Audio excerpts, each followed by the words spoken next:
오직 예수님 성탄절을 맞이하여 예배당에 나와서 예배하고 또 영상을 통하여서 예배하는 여러분들의 신령과 삶 속에 그리스도의 은혜와 평강이 차고 넘치시기를 주님의 이름으로 축원합니다. 오늘 저는 마태복음 1장 18절로 23절 말씀을 통하여서 성탄의 의미라는 제목으로 하나님께서 주시는 은혜를 나누고자 합니다. 성탄은 이 세상에서 유일한 일입니다. 아무도 죄 없으신 분이 이 땅에 태어나는 것은 한 분도 없습니다. 또 앞으로도 없을 것입니다. 그래서 성탄은 오늘 마태복음 1장 1절로 17절까지 말씀을 보면은 예수님의 육신의 족보에 대해서 쭉 기록되어 있습니다. 그리고 오늘 본문인 18절부터 이하에는 예수님이 어떻게 탄생했는가에 대해서 적나라하게 아주 정확하게 표현되는 내용이 바로 본문의 내용입니다. 그렇기 때문에 예수님이 이 땅에 탄생하는 것은 분명한 사실이고 역사적인 사실이다. 그것을 우리는 믿기 때문에 우리는 죄에서 용서함 받고 구원받은 하나님의 백성이 되게 된 줄로 믿습니다. 2023년도 성탄절을 맞이하여 성탄이 가져다주는 의미가 무엇인가를 우리가 다시 한번 되새기면서 예수님이 태어나지 않았다면 우리는 죄에 있는 그러한 상태에서 그대로 살다가 지옥불에 떨어질 수밖에 없는데 예수님이 인간의 몸으로 탄생하셨기 때문에 또 십자가의 죽으심으로 말미암아 우리는 죄 용서함 받고 구원받아서 하나님께 주시는 평강의 복을 누릴 뿐만 아니라 저 천국에 대한 소망을 갖고 살아가는 주인공들이 되게 된 줄로 믿습니다. 탄생의 의미 첫 번째는 무엇인가? 성령으로 잉태되었다는 말씀입니다. 성령으로 잉태되었다는 것은 바로 죄 없이 탄생하셨다. 예수님이 누구든지 죄를 지으면 죄의 삭은 사망이라고 했습니다.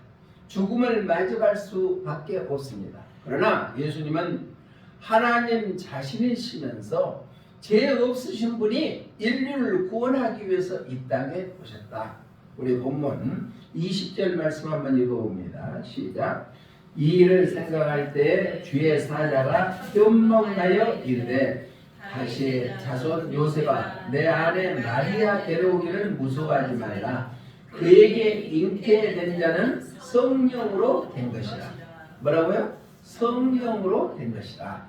또 20절뿐만 아니라 18절에도 말씀해 보니까 하반절에 보니까 요셉과 약혼하고 동거하기 전에 성령으로 잉태된 것이 나타났더니 성령으로, 성령은 삼위일체 하나님이시죠.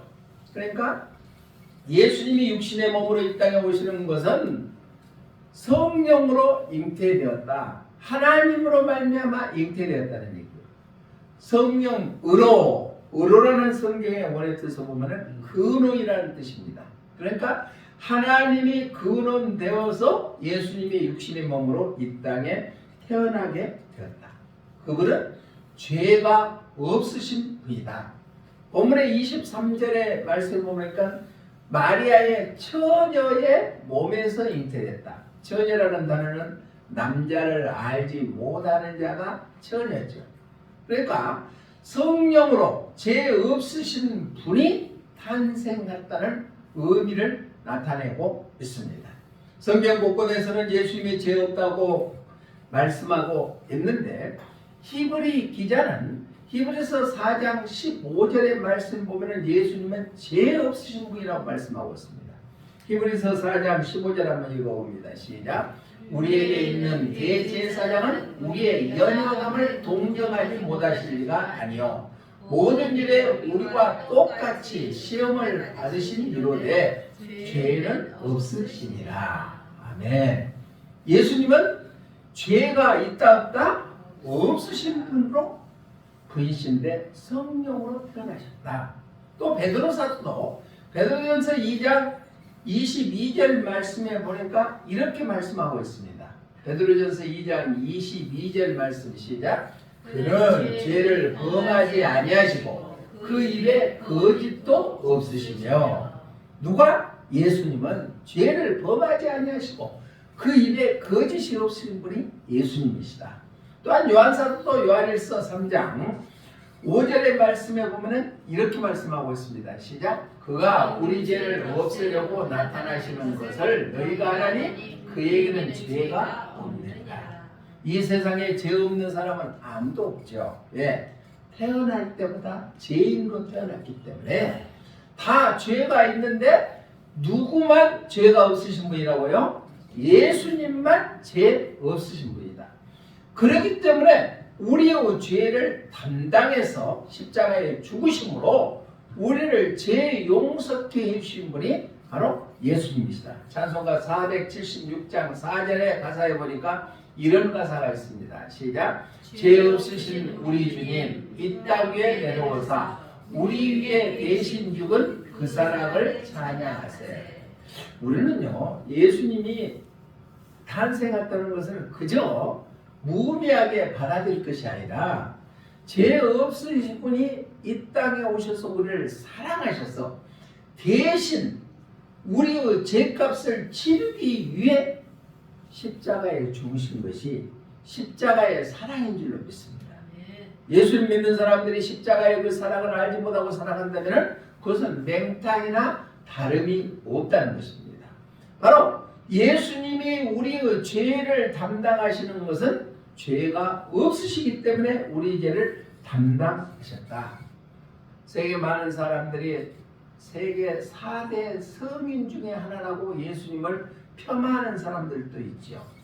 예수, 석가, 또한 공자, 소크라테스를 4대 성인이라고 얘기를 하는데 예수님은 그 다른 성인들과 다른 점은 뭐냐? 다른 사람들은 전부 다 죄인이었다는 얘기입니다. 그런데 예수님만이 죄 없으신 분이시다. 그렇기 때문에 우리의 죄값을 담당할 수 있게 되었다는 얘기입니다. 그분이 우리의 구원주시고 그분이 우리의 주인이시고 그분이 우리와 늘 함께 해주신다는 약속의 말씀을 우리는 믿고 살기 때문에 어떠한 환경 속에서도 넉넉히 이겨 승리하는 그런 복된 삶이 되게 될 줄로 믿습니다. 예수님의 탄생의 의미 첫 번째는 그분은 성령으로 잉태되었기 때문에 죄가 없으신 분이다. 두 번째로 탄생의 의미, 예수님의 탄생의 의미는 무엇인가? 자기 백성을 죄에서 구원할 자이십니다. 누구든지 대신해서 다른 사람의 죄를 담당할 수 없습니다. 그러나 예수님은 자기 백성을 죄에서 구원할 자이십니다. 우리 본문 21절 말씀 한번 읽어봅니다. 본문 21절 말씀입니다. 시작. 아들을 낳으려니 이름을 예수라 하라. 이는 그가 자기 백성을 그들의 죄에서 구원할 자이심이라 아니라. 아멘. 자, 예수의 뜻이 뭐냐? 예수님은 자기 백성을 죄에서 구원할 자이심이 예수님이다. 예수님을 믿는 우리들은 그 확신을 갖고 믿어야 된다는 거예요. 예수님의 뜻이 뭐라고요? 자기 백성들의 죄를 구원할 자신이 바로 예수님이시다. 즉 죄에서 구원하시기 위해서 예수님은 탄생하신 분이다. 첫 번째는 성령으로 잉태되었다는 것은 죄 없으신 분이고 죄 없으신 분이기 때문에 우리의 죄를 죄에서 구원하실 분이 예수님이시다. 구원이라는 것은 건져내다라는 의미를 나타내고 있습니다. 죄라고 하면 단수라고 생각하는데 성경의 원어에 보면 복수로 사용했다. 그러니까 여러 사람의 각자의 죄를 죄에서 건져내실 분이 예수님이시다. 예수님의 오심은, 예수님의 탄생은 죄에서 우리를 건져내시기 위해서 예수님은 이 땅에 오셨다는 얘기입니다. 예수님을 예비하러 오시는 사람이 누구였죠? 침례 요한이었죠. 침례 요한은 예수님의 오심을 예비할 때 이렇게 말씀했습니다. 요한복음 1장 29절에서 세상 죄를 지고 가는 어린 양이라고 고백했거든요. 우리 요한복음 1장 29절 시작. 이튿날 요한이 예수께서 자기에게 나오심을 보고 이르되 보라 세상 죄를 지고 가는 하나님의 어린 양이로다. 아멘. 세상의 많은 죄를 대신 짊어지고 가는 어린 양 예수님을 침례 요한은 표현하고 있습니다. 그뿐만 아니라 구약 시대 때 이사야 선지자를 통하여서도 예수님은 죄를 담당하시는 분이라고 말씀하셨는데 이사야서 53장 6절 말씀 한번 읽어봅니다. 이사야서 53장 6절 시작. 우리는 다 양 같아서 그릇 행하여 자기 제 길로 갔거늘 여호와께서는 우리 모두의 죄악을 그에게 담당시키셨도다. 아멘. 하나님의 말씀은 살아있고 활력이 있습니다. 또 반드시 성취되고 이루어지는 것이 하나님의 말씀이시는데 이사야 선지자를 통하여 주시는 말씀이 인간들은 다 양 같아서 각기 제각길로 가버리지만은 하나님께서는 우리의 모든 죄악을 그에게 그 장차 나타날 메시아 예수님에게 담당시키셨다고 말씀하고 있습니다. 하나님 외에는 구원할 자가 없습니다. 이사야 선지자는 이사야서 43장 11절에서도 하나님 외에는 구원할 자가 없다고 예언하셨거든요. 제가 오랫동안 성경을 많이 통독하고 보고 그랬는데 구약에서도 하나님 외에는 구원할 자가 없다는 것을 내가 처음 발견했네. 이사야서 43장 11절 한번 읽어봅니다. 시작. 나 본 나는 여호와라 나 외에 구원할 자가 없느니라. 자, 하나님의 말씀 믿죠? 1.1도 다른 한 점도 틀림이 없는 것을 믿죠? 그거 반드시 이루어진 거 믿죠? 그럼 이사야서 43장 11절에는 나 본 나 여호와라 나 외에 구원할 자가 없느니라. 믿으십니까? 그런데 요즘에 이단들은 자기가 하나님이라고 하잖아요. 정명석이 같은 경우는 자기가 하나님 행세를 하다가 결국은 그 여자들 성범죄 해가지고 23년 구형받았대요. 확정은 안 됐지만은 검찰이 23년 구형했어요. 그럼 나이가 70이 넘었으니까 아마 살아서 나오기 힘들 것 같아요. 자기가 구원자라고 하는 사람들이 세상에는 너무나 많이 있는데 성경에서는 분명히 나 외에는 구원할 자가 없느니라. 또 신약에 보면은 사도행전 4장 12절의 말씀에 보면은 다른 이름을 구원할 이름을 주시지 아니했다고 했습니다. 우리 함께 읽어봅니다. 시작. 다른 이로서는 구원을 받을 수 없나니 천하 사람 중에 구원을 받을 만한 다른 이름을 우리에게 주신 일이 없음이라 하였더라. 아멘. 자, 우리는 확실하게 성경 말씀을 믿고 깨달으면 이단에 빠질 염려가 전혀 없다는 얘기입니다. 다른 이름으로는 구원받을 이름을 절대 주시지 않고 예수님만이 우리를 죄에서 구원할 자이심인 줄로 믿습니다. 찬송가 262장 1절의 가사에 보니까 이런 가사가 있습니다. 시작.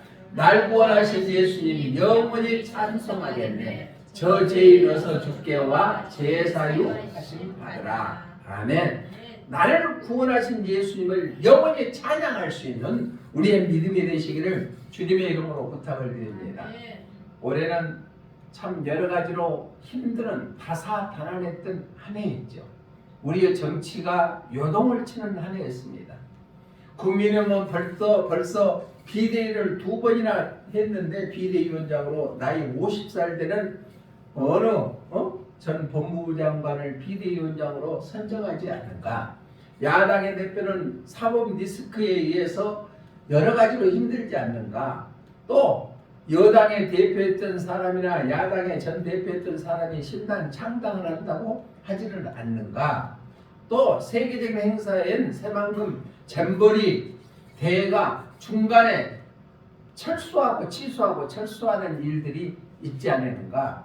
흉기를 대들여서 많은 사람들을 죽이는 일은 있지는 않았는가. 여러 가지 일들, 또 의사 증원 대학 의대에 증원한다니까 의사들이 데모를 하고 있지는 않는가. 여러 가지 일들이 있습니다. 스스로 자기가 하는 것은 죄인 것을 알지 못하고 있기 때문에 자기가 최고라고 하는 사람들이 많이 드러난다는 것입니다. 그러나 죄의 삭은 사망이기 때문에 죄의 값은 반드시 받아야 된다. 옛날에 어느 부둣가에서 여객선이 정박에 있는데 한 여인이 실족해가지고 바닷물에 떨어져 버리고 맙니다. 그때 많은 사람들이 놀라고 했었는데 선원은 가만히 보고만 있습니다. 그런데 이 여인이 바닷물에 빠져가지고 허우적거리고 올라왔다 2번 올라왔다 하니까 그때서 손살같이 선원이 뛰어들어서 그 여인을 구출해 냅니다. 많은 사람들이 막 야유를 합니다. 진즉 빠졌을 때 바로 가서 건져주시지 왜 2번이나 물속에 들어갔다 나올 때 그때 들어가서 구출해 주냐. 그러니까 선원이 숨을 가쁘면서 하는 얘기가, 처음에 물에 빠져서 허우적거릴 때는 어떤 장사도 물에 빠진 그 사람을 건져낼 수 있는 힘이 없습니다. 같이 물에 빠져 죽습니다. 왜? 죽을 힘을 다해서 허우적거려서 나오려고 하기 때문에 구출하는 사람까지 빠져버린다는 얘기입니다. 그래서 그 사람이 힘이 빠질 때까지 기다려서 구출해야만 둘이가 다 함께 살 수 있다는 것입니다. 우리 인간이 죄로 인해서 죽을 수밖에 없는 절망 가운데 있다. 그러한 순간에 주님께서는 우리에게 손을 내밀어서 우리를 죄와 사망에서 구원해 주시고 하나님께 주시는 평강의 복을 누리게 해 주시게 될 줄로 믿습니다. 예수님의 탄생의 의미는 죄악 가운데 영원히 죽을 수밖에 없는 우리들을 죄에서 구원하시기 위하여 예수님이 이 땅에 탄생하시게 된 줄로 믿습니다.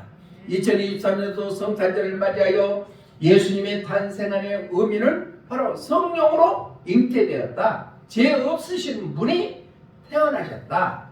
그 다음에 태어나셔서는 자기의 백성을 죄에서 구원하기 위하여 예수님께서는 이 땅에 탄생했다는 의미를 깨달아서 우리가 예수님이 탄생했기 때문에 그를 믿음으로 말미암아 우리는 구원받았고 천국에 대한 소망을 갖고 하나님의 자녀로서 당당하게 살아가게 된다는 것에 감사하는 성탄절이 되시기를 주님의 이름으로 축복합니다. 마지막으로 세 번째로 예수님은 성령으로 잉태해서 죄 없으신 분이고 또 자기 백성을 죄에서 구원할 자이심이고 세 번째로는 하나님이 우리와 영원히 함께 계신 것을 드러나기 위하여서 예수님이 탄생하셨다. 우리 본문 23절 말씀 한번 읽어봅니다. 시작. 보라, 처녀가 잉태하여 아들을 낳을 것이요 그의 이름은 임마누엘이라 하리라 하셨으니 이를 번역한즉 하나님이 우리와 함께 계시다 하니라. 자, 예수님의 이름이 다른 이름이 있는데 그 이름이 임마누엘이다. 임마누엘을 번역하면 하나님이 우리와 함께 계십니다. 자, 누구가 누구랑 함께 하느냐가 굉장히 중요하죠. 캄캄한 야밤의 산속을 들어가서 걸을 때도 사랑하는 사람의 두 손을 꼭 잡고 함께 간다면 그 산길이 두려움이 없을 겁니다. 혼자가 아니기 때문에 그렇습니다. 그러나 전능하신 하나님이 창조주 하나님이 생명의 능력 되신 그 하나님께서 우리와 함께 하시기 위하여 예수님이 이 땅에 탄생하셨다는 얘기입니다. 임마누엘, 하나님이 함께 하신다. 육신의 몸으로 이 땅에 오시는 것을 직접 하나님이 함께 하는 것을 보여주기 위해서 예수님이 탄생하셨다는 얘기입니다. 사람은 눈에 보이는 것은 잘 믿지 않지 않아요. 그러니까 하나님이 함께하는 것을 보여주기 위하여 예수님께서 이 땅에 오셨다는 얘기입니다. 그게 탄생의 의미다. 하나님께서 원래 천지 만물을 창조하시고 에덴 동산에서 모든 만물을 다스리기 위해서 인간을 창조했습니다. 그래서 인간은 하나님의 형상대로 만드셨다고 했거든요. 창세기 1장 27절 한번 읽어봅니다. 창세기 1장 27절 시작. 하나님이 자기 형상 곧 하나님의 형상대로 사람을 창조하시되 남자와 여자를 창조하시고. 아멘. 하나님의 형상대로 우리 인간을 창조했는데 남자와 여자를 따로 창조하셨어요. 그런데 동성애는 비성경적이다. 그렇죠? 남자와 여자하고 따로 만들었는데 남자끼리 서로 사랑한다는 것은 그건 잘못이다. 가정을 이룬다는 것은 더더구나 아니라는 얘기입니다. 그러는데 하나님 형상으로 지음받은 인간들이 죄를 범함으로 말미암아 창세기 3장에 가서는 그 에덴 동산에서 쫓겨나고 말입니다. 우리도 오늘날 우리가 살아가는데 하나님의 자녀로 살아가야 마땅한데 죄악에 들어서면 하나님과 멀어질 수가 있다는 거예요. 그러니까 우리는 죄를 가까이 하지 아니하고 하나님과 가까이 하는 삶을 살아야 될 줄로 믿습니다. 쫓겨났을 때 인간이 하나님을 찾아가는 것이 아니라 하나님께서 인간을 찾아오셨어요. 그렇게 좋으신 분이 하나님이십니다. 창세기 3장 9절에 보니까 하나님이 아담을 찾아오셨어요. 함께 읽어봅니다. 시작. 여호와 하나님이 아담을 부르시며 그에게 이르시되 내가 어디 있느냐? 우리 인간은 자녀들이 범죄하면 미워요. 부모들도. 그렇죠? 그래서 부모하고 영 끊자. 호적을 박아버려라. 인간들은 그렇죠. 부모들도. 그렇지만 하나님은 하나님을 배반하고 죄를 범했던 아담이 쫓겨나가니까 너가 어디 있냐 그러고 하나님은 찾으신 분이신 줄로 믿습니다. 그뿐만 아니라 예수님께서 성육신으로 말미암아 인간의 몸으로 오게끔 만들어 주셨다는 얘기예요. 요한복음 1장 14절 말씀 한번 봅니다. 시작. 말씀이 육신이 되어 우리 가운데 거하시매 우리가 그의 영광을 보니 아버지의 독생자의 영광이요 은혜와 진리가 충만하더라. 아멘. 하나님 자신이 인간의 육신의 몸으로 되어서 우리 가운데 거하셨다는 얘기예요. 그러니까 하나님이 우리와 함께 한다는 것을 보여주기 위해서 예수님이 탄생했다. 또 마태복음 28장 20절은 세상 끝난 날까지 너희와 함께하게 해주시겠다고 약속했습니다. 시작. 내가 너희에게 분부한 모든 것을 가르쳐 지키게 하라. 벌저다 내가 세상 끝날까지 너희와 항상 함께 있으리라 하시니라. 아멘. 우리 주님과 하나님과 늘 함께하는 그런 복된 삶이 되시기를 주님의 이름으로 부탁을 드립니다. 예수님이 탄생하시는 그 의미는 우리와 함께 거하시기 위하여 예수님을 탄생케 하셨다는 겁니다. 그 의미를 깨닫다면 성탄절이 어떤 것보다도 가장 의미 있고 값지는 성탄절이 되지 않을까 하는 생각이 듭니다. 찬송도 우리가 잘 아는 438장에 보면 내 영혼이 은총 입어 라는 찬양이 있죠. 3절에 보면 높은 산이 거친들이 초막이라 궁궐이나 나의 주 예수 모신 것이 그 어디나 하늘나라. 그러한 고백이 우리의 고백 되시기를 주님의 이름으로 축복합니다. 또한 우리가 마지막 천국에 갈 때 계시록 21장 3절에도 보니까 하나님이 우리와 함께 해주시겠대요. 우리 계시록 21장 3절 한번 읽어봅니다. 시작. 내가 들으니 보좌에서 큰 음성이 나서 이르되 오라 하나님의 장막이 사람들과 함께 있으며 하나님이 그들과 함께 계시리니 그들은 하나님의 백성이 되고 하나님은 친히 그들과 함께 계셔서. 아멘. 그러니까 우리가 천국 가면 하나님과 예수님과 영원히 함께하게 될 줄로 믿습니다. 과거에 우리나라에 임금을 배신해갖고 난이 일어났습니다. 그러니까 이 임금님이 잠시 피하기 위하여서 일반 서민 복장을 하고 신하 몇 명을 데리고 이렇게 지방으로 피신을 갔습니다. 그러고 가다 보니까 잠잘 데가 없거든요. 어느 한적한 곳에 가보니까 농부의 집이 있어서 그 집에 가서 부탁합니다. 며칠 동안 묵을 수 있습니까? 그러니까 농부가 흔쾌히 예 그러십시오. 누군지도 모르고 그래서 정성껏 밥을 대접하고 잠자를 펴서 며칠을 쉬게 했습니다. 그럴 때 이제 나라의 난이 잠정되어 가지고 그 임금이 궁으로 회궁하게 되었습니다. 떠나기 전에 그 임금님이 자기의 신분을 바뀌지 않고 농부에게 합니다. 당신의 소원이 무엇입니까? 말씀하시면 제가 들어드리겠습니다. 라고 하니까 농부가 하느님, 저 먹고 살만합니다. 저 아직 건강합니다. 우리 자녀들이 있습니다. 제가 뭐 원할 것이 뭐가 있습니까? 이대로 사는 것이 저는 만족하고 삽니다. 그러니까 임금이 아주 감동을 받죠. 욕심 없이 그렇게 편안하게 사는 것을 보고.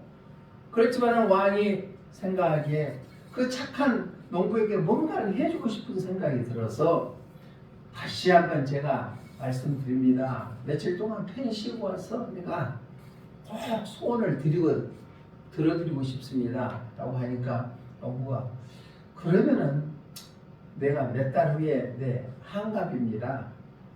우리 자녀들이 한갑잔치를 준비한다고 하는데 그때 왕님 하셔서 축하만 해주시면 고맙겠습니다. 아주 순수한 그 천이잖아요. 그러니까 알겠다고. 그러고 떠났습니다. 그럼 농부는 왕인지도 전혀 모르면서 얘기를 했다. 몇 달 후에 이제 환갑잔치를 다 자녀들에 의해서 펼쳐지는데 임금님 행차입니다 라고 합니다. 그러니까 그 마을이 완전히 팔칵 뒤집혔습니다. 임금님이 왜 이 마을에 오시냐고. 한갑잔치에 하는 그 주인이 아주 예사로운 분이 아니다. 그래서 주위에 각처에서 막 선물, 축하금 막 들어오기 시작합니다. 임금님이 행차하니까 그 마을이 완전히 그냥 잔치가 더 큰 잔치가 되어서 그 농부는 큰 부자가 돼요. 행복하게 살았대요. 임금님 자체가 그 집에 왕님만 해도 그러는데 천지만물을 창조하시는 생명의 주관자 되시는 복의 근원 되신 하나님이 우리와 함께하고 계신다니까요. 아멘. 믿으십니까? 아멘. 하나님이 함께하시기 위하여 예수님이 이 땅에 육신의 몸으로 탄생하셨다는 거예요. 우리 성탄절을 맞이하면서 임금이 행차해도 그 난리법석인데 살아계신 하나님은 그분이 우리와 함께하고 계신다. 그러기 위해 예수님이 이 땅에 탄생하셨대요. 말씀을 정리합니다. 성탄절을 맞이하여 예수님이 탄생하는 의미가 무엇인가를 우리가 구원받은 하나님에 대해서 똑똑히 알고 산다면 내가 이 세상 살면서 좀 남보다 못나고 못 입고 못 산다 할지라도 낭망할 필요 없다는 얘기예요. 그분은 성령으로 잉태해서 죄 없으신 분이 이 땅에 오셨고 오시는 목적이 우리를 죄에서 구원하시기 위해서 오셨고 영원토록 함께 하시기 위하여 예수님이 이 땅에 인간의 몸으로 탄생했다는 의미를 깨달아서 당당하게 승리하며 살아가는 우리 모두가 되시기를 주님의 이름으로 축복합니다. 네. 사랑하는 하나님 아버지 감사합니다. 성탄절을 맞이하여 예수님이 오시는 의미를 다시 한번 깨닫게 하여 주셨사오니 우리가 성령으로 잉태해서 죄 없으신 분이 우리를 죄에서 구원하기 위하여 우리와 영원토록 함께 하시기 위해서 오셨다는 사실을 우리가 기억하며 그 은혜에 감사할 수 있는 복된 삶이 되게 하여 주시옵소서. 예수 그리스도 이름으로 기도드리옵나이다. 아멘.